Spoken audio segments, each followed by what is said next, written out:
ceux qui nous ont créés, ce sont les parents, absolus suprêmes. Et donc, cela revient à notre reconnaissance à des parents que nous avons eus durant notre vie, que ce soit les parents de la chair physique, que ce soit les parents philosophiques ou les parents spirituels. Donc, dans l'ensemble de tout ça, ces parents-là, c'est ce que nous appelons créateurs suprêmes.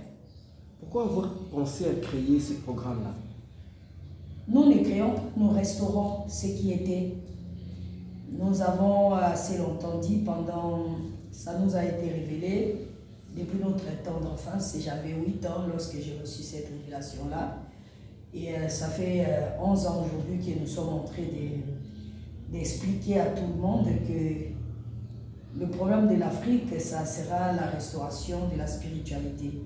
Et qui dit la spiritualité, ça revient au culte que nous rendons à des êtres supérieurs. Alors, dans tous les êtres supérieurs, ce qui nous concerne nous en tant que des êtres vivants, c'est les parents suprêmes. Donc, ça fait 11 ans aujourd'hui que j'étais en train d'attendre ça, le retour de ces cultes-là aux vrais parents.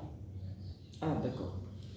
Veuillez nous dire l'essentiel sur ce que vous avez fait du premier jour jusqu'au 7e jour. Si, par exemple, vous pouvez être beaucoup plus détaillant, c'est-à-dire le premier jour, vous avez fait quoi?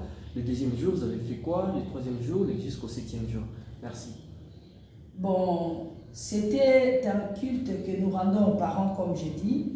Le premier jour, c'était une sorte de reconnaissance à tout ce que nous avons hérité par les oreilles.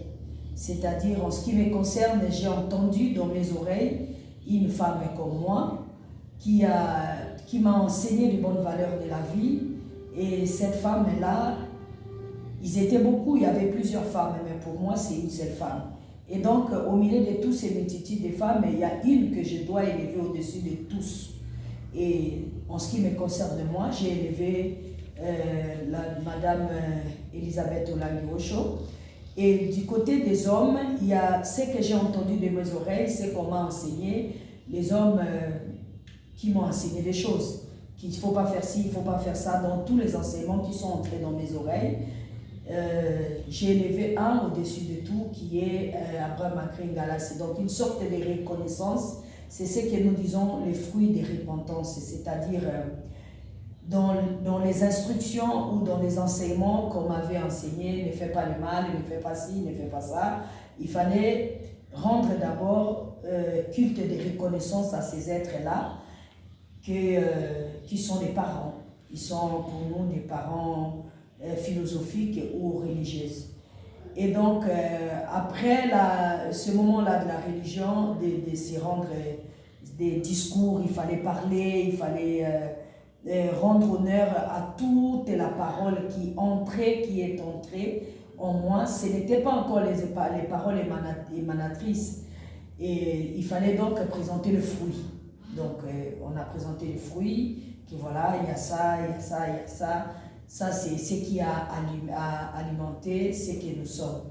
Ensuite, deuxième jour, nous devons rendre culte d'honneur à nos parents qui nous ont mis au monde. Ce qui m'a mis au monde, dans la chair que je porte là, ce qu'ils ont fait pour moi, ce que je trouve que c'était vraiment bien, il fallait leur rendre culte. Et donc, dans ces cultes-là, il fallait présenter ce que j'ai trouvé dans le monde, c'est-à-dire un mari, des enfants et tout ça. Donc, j'ai présenté mes enfants, ce que j'ai trouvé dans le monde. Donc, lui m'a mis au monde, elle m'a mis au monde, lui, mes parents là m'ont mis au monde. Donc, voilà ce que j'ai trouvé dans le monde que vous m'avez mis. Et dans cette présentation-là, on a présenté la nourriture, c'est-à-dire chaque culte qu'on rendait à des parents, on devait illustrer ça à quelque chose. Et là, on avait présenté, je crois c'était la boisson, c'est tout ce qui est liquide, du lait, le miel, de l'eau, le vin, et voilà. Et troisième jour, il fallait maintenant que je rends culte je devais rendre culte à mes ancêtres, mes anciens plutôt, les anciens, c'est-à-dire les gens qui ont commencé cette lutte que je mène aujourd'hui, à la personne d'Equipa Vita, et papa Simon Kimbago. Donc ce sont des gens que moi je ne connais pas, je ne les ai jamais vus. J'ai entendu parler que ce que j'ai fait aujourd'hui, et aussi ils ont fait la même chose. Il fallait leur rendre culte. Donc dans le culte que je devais le rendre, il fallait présenter les bougies, le parfum, et présenter aussi les gens qui sont venus apprendre dans mon école, donc mes élèves spirituels qui vont continuer la même lutte comme moi. Maintenant, quatrième jour, je pense, il fallait maintenant rendre culte à mes ancêtres valeureux, c'est-à-dire les gîtes antiques. Là, j'ai pris des personnages politiques tels qu'Akhenaton et Nefertiti, à qui j'ai élevé au-dessus de tous les autres qui étaient à cette époque-là, parce que c'était un couple, ils ont œuvré en couple, comme je œuvre en couple aussi. Donc j'appelle mon couple, j'ai dénommé mon couple Neferketon, c'est-à-dire nous sommes en train de vouloir continuer cet monothéisme qu'ils avaient commencé, et donc il fallait leur rendre culte pour ce qu'ils ont fait, comment ils ont établi le monothéisme. Et là, nous avons présenté les écritures hébraïques, ou judaïques que nous considérons que c'est la pensée d'Akhenaton et Nefertiti. Ça, c'est nous les voyons comme ça. Donc, c'était le jour qu'on a présenté ces livres-là pour parler, et il fallait communiquer à toutes ces entités royales et spirituelles. Le cinquième jour, nous avons rendu le culte à la nature, les éléments de la création, c'est-à-dire 4 éléments de la nature. Donc, ce sont eux qui alimentent l'être que nous sommes à l'intérieur. Il fallait rendre le culte, leur remercier pour tout ce qu'ils font pour eux, et on leur a donné une promesse que s'ils nous aidaient et qu'on arrivait à concrétiser ce que nous sommes, nous allons faire en sorte que les éléments de la nature vivent en harmonie avec la nature humaine. Le 6e jour, nous avons rendu culte à moi-même. J'ai rendu culte à moi-même. C'est-à-dire les émanations intérieures, les choses qui vibrent à l'intérieur de moi, que je l'ai vu chez personne, j'ai entendu chez personne, c'est ce que j'appelle les Shemi Kamat. Je veux réunir deux peuples qui, depuis la création, ne s'est jamais entendu. Parce que, évidemment, nous savons tous, l'histoire nous rapporte que toute la terre est noire, l'Afrique est le berceau de l'humanité. Mais qu'est-ce qui s'est passé que et qui était Baïndo, c'est-à-dire le peuple solaire, est devenu le peuple noir? Ils sont devenus méchants, cruels et tout ça. Et moi, je ne veux pas de ça. Je veux que la race solaire reconnaisse qu'elle est la race mère et que toutes les autres races, ce sont ses enfants et tout ça. Donc, j'ai rendu culte à des vibrations intérieures qui émanent de moi, que j'appelle Shemi Kamat. Et dans cette culte-là, que je m'identifie comme étant la fille de la Maat. Et donc, je me vois, je suis la fille de la Maat. Donc, j'essaie de continuer le travail que ma mère m'a commencé, et qu'il faut vraiment impérativement que je puisse restaurer cette harmonie, cet équilibre et tout ça. Donc, le 6e jour, c'était le jour que je me suis rendu culte moi-même, et j'ai demandé à toute personne qui m'écoute de me rendre le culte aussi, de dire des choses qu'ils ont vu de bien chez moi, qu'est-ce qu'ils ont aimé chez moi, comment ils sont reconnaissants. Je crois qu'il y en a dans toutes ces images-là, chacun est passé, comment il est venu, son histoire avec moi et tout. Et le 7e jour, c'est le jour que j'ai rendu culte à mon époux, parce que c'est lui qui a cru en moi d'une manière incroyable, en acceptant de retourner, parce que mon époux est d'origine de Vaudou. Et moi, je l'ai aimé à cause de ça, parce que pour moi, le Vaudou est le gardien de la spiritualité panafricaine. Quand les Africains ont été déracinés, tout le monde est parti. Le Vaudou est la seule chose qui est restée pour veiller à ce que nous étions hier. C'est notre culture spirituelle. Et cette culture spirituelle, c'est une grande patrimoine. Et mon époux, il avait abandonné ça. Il est parti, son père et sa mère, ce sont des grands prêtres. Il est parti, il a accepté le christianisme, il a servi le christianisme. Et quand moi j'arrive dans sa vie, je lui fais comprendre au fait tout ce que tu as rejeté, ça se trouve dans la Bible. Tout ce que le christianisme était dit de ne pas accepter, ce sont plutôt les choses que tes ancêtres faisaient. C'est ce que les chrétiens appellent l'Ancien Testament ou la judaïté. Et donc quand je lui ai montré ces choses-là dans les Écritures, que lui il avait, et surtout qu'il célébrait déjà la Shabbat, il a tout de suite accepté, c'est quelque chose qui a marqué mon esprit, qui a marqué mon âme, parce qu'il a été la toute première personne à avoir cru en moi et me suivre vraiment de tout cœur. Bon, c'est vrai qu'aujourd'hui, il n'est pas encore totalement, enfin, il n'est pas encore, pas totalement, mais il n'est même pas encore retourné dans la spiritualité de ses pères. Mais pour moi, c'est une fierté qu'un jour, j'aurai de lui un enfant qui va prendre cette spiritualité de ses ancêtres et va faire la spiritualité de développement. Il va développer ses vaudous, qui sera notre fierté de demain. Donc, c'est le 7e jour.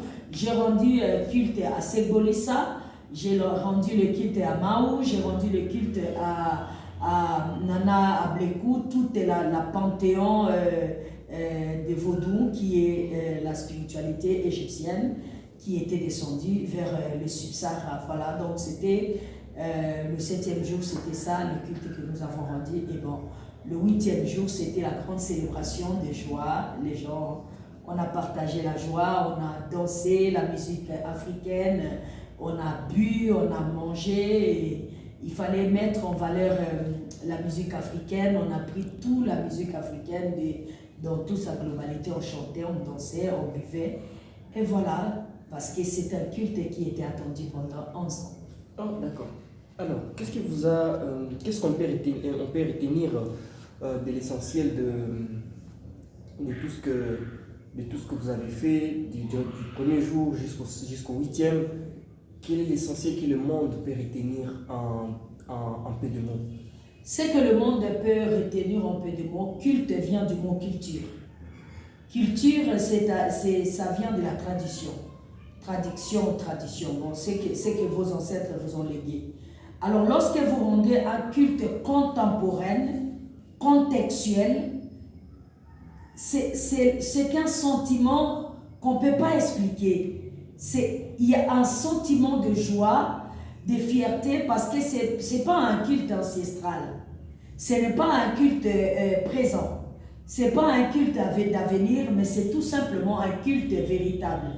C'est le culte que vous reconnaissez ce que vous êtes, ce que vous avez vécu et ce que vous voulez vivre demain dans sa globalité. Et le sentiment qu'on ressent pendant ce moment du culte, c'est que vous êtes en train de dire que je suis en communion avec moi-même. Donc, je suis en communion avec celui qui m'a créé, avec celle qui m'a créé à son image, à sa ressemblance. Je suis en communion avec ce que j'ai trouvé sur terre. Je suis en communion avec ceux qui sont passés sur terre avant moi. Je suis en train de léguer un héritage à ceux qui viendront sur terre après moi. Et lorsqu'ils viendront après, on leur racontera mon histoire. Donc, le sentiment qu'on ressent dans ces cultes-là, c'est le sentiment de la dignité. Donc, on est libre du cœur, libre de l'esprit, on ne se culpabilise pas. Voilà. C'est ce que on peut sentir. Alors, ce que les gens doivent retenir, c'est qu'il est temps que vous soyez vrai. Et moi, je pense que, selon moi, le fait d'être vrai, c'est de reconnaître votre passé et associer le passé avec le présent pour préparer l'avenir. Et donc, le culte, c'est la communion entre l'être humain avec son créateur. Et si le culte est la communion entre l'être humain et son créateur, alors le créateur qui nous a créés, c'est qui? C'est les parents. Et donc, si on peut communiquer avec les parents, on est donc sur la bonne voie. D'accord. La dernière question, c'est de savoir, vous personnellement, qu'est-ce qui vous a marqué à travers cette expérience de ces cultes que vous avez rendus? Qu'est-ce qui vous a plus marqué? Ce qui m'a marqué, c'était pour la première fois, je rendais un culte. Enfin, c'était pour la première fois que je rendais un culte. Parce que je me suis rendu au fait compte que je n'ai jamais rendu un culte. J'ai été participant de certains cultes. J'ai été peut-être servante dans certains cultes. J'ai été, actrice peut-être dans un culte, mais ce n'était pas un culte que c'est moi qui le rends. C'est-à-dire, il n'y avait rien de moi à l'intérieur. Mais ce culte-là, c'est moi qui le rends. Ça, c'est la chose qui m'a beaucoup plus marqué. La deuxième des choses qui m'a marqué, qui a vraiment touché mon esprit, c'est que dans ce culte-là, tout ce qui était dans ce culte, je l'ai acheté tout neuf. J'ai acheté tout, tout était neuf, de fourchettes, tables et tout ce qui contient. Jusqu'à tant que là où je faisais ça, tout je l'ai acheté neuf et je l'ai acheté avec mon argent. Je n'ai pas demandé l'argent à quelqu'un, personne ne me l'a donné, c'est mon travail, c'est mon œuvre qui a produit cet argent que j'ai acheté, c'est que j'ai rendu le culte. Ce n'était pas que j'ai dit à des gens, non, vous pouvez acheter ça, moi j'achète ça. Non, tout ce qui a été dans ces cultes, c'est sorti de moi. Ça, c'est une fierté que je ne sais pas comment expliquer. C'est un honneur de savoir que mon savoir ou mon travail m'a produit le fait, et toutes les personnes qui étaient dans ce culte-là, ce sont des gens qui sont venus chez moi. C'est des gens que moi j'ai gagnés. Ce n'est pas les gens qui sont venus au nom de quelqu'un. Non, ils sont venus chez moi. Ils ont entendu ma voix et ils ont cru à ma voix. Ils sont venus me servir moi. Et ce culte-là, c'est tout simplement un espoir. Pour moi, c'est l'espoir du monde de demain. Je suis tellement convaincu que si l'absolu suprême dans sa souveraineté m'accordait la grâce de rendre tout le temps ce genre de culte, je pense qu'après mon départ, le monde ne sera plus la même. Après mon départ, le monde ne sera plus la même. Et nous sommes à la fin de cette interview. Je ne sais pas s'il y a un programme que vous aimeriez transmettre. Quelle est la prochaine étape par rapport à tout ce que vous faites comme travail? La prochaine étape, c'est d'enseigner le mystère du culte. Quelle est l'importance du culte? Pourquoi on a besoin de rendre culte? Parce que, vous savez, aujourd'hui, les gens sont dans des spiritualités d'emprunt et les autres sont dans la spiritualité ancestrale. Vous comprenez? Donc ceux qui sont dans la spiritualité d'emprunt pensent qu'ils sont dans la vérité et que ceux qui sont dans la spiritualité ancestrale sont dans le faux. Et ceux qui sont dans la spiritualité ancestrale pensent la même chose. Alors qu'est-ce que moi j'apporte? Moi je mets les deux ensemble. Je prends une partie des meilleurs qui étaient dans l'ancien, j'ai mis dans le présent. J'ai pris un peu une partie de ce qu'ils appellent exogènes. Bon, pour moi, je ne considère pas la Bible comme exogène. Pour moi, la Bible, c'est l'histoire des Noirs qui a été plagiée. Et donc, du coup, je ne fais que récupérer ce qui est à moi. Et donc, j'ai pris une partie des Shémites, une partie des Kamites, je l'ai mis ensemble. Et pour moi, c'est ce que j'appelle contextuel et contemporaine. C'est-à-dire, c'est une spiritualité purement endogène. Ça nous appartient. Ça n'appartient pas à X, Y ou bien c'est du passé. Non, ce n'est pas du passé parce que le culte, c'est la culture. Et quand tu lis la Bible, tu verras toute la culture bantou, surtout ici chez nous au bassin du Congo, est incorporée dans ces livres-là. Alors si tu vois ça comme ça, surtout chez mon mari en Afrique de l'Ouest, les hôtels, le machin, tout ça là est dedans. Alors pour moi, c'est un honneur. C'est un honneur et c'est une fierté que les esprits m'ont choisi moi pour que par ma vie puisse être créé quelque chose de nouveau, que tout le monde se sentira à l'aise. Ceux qui croient à ce qui est ancien se sont à l'aise se sentira à l'aise dans ces cultes. Ceux qui pensent que ce qui est nouveau là, c'est-à-dire l'exogène, c'est quelque chose de parfait. Ils trouvent en partie l'exogène. Donc je suis en quelque sorte comme le mélange, quoi, ou comme moi-même j'appelle ça, la cuisson d'un repas restauratrice. Merci. Merci beaucoup. Je vous remercie.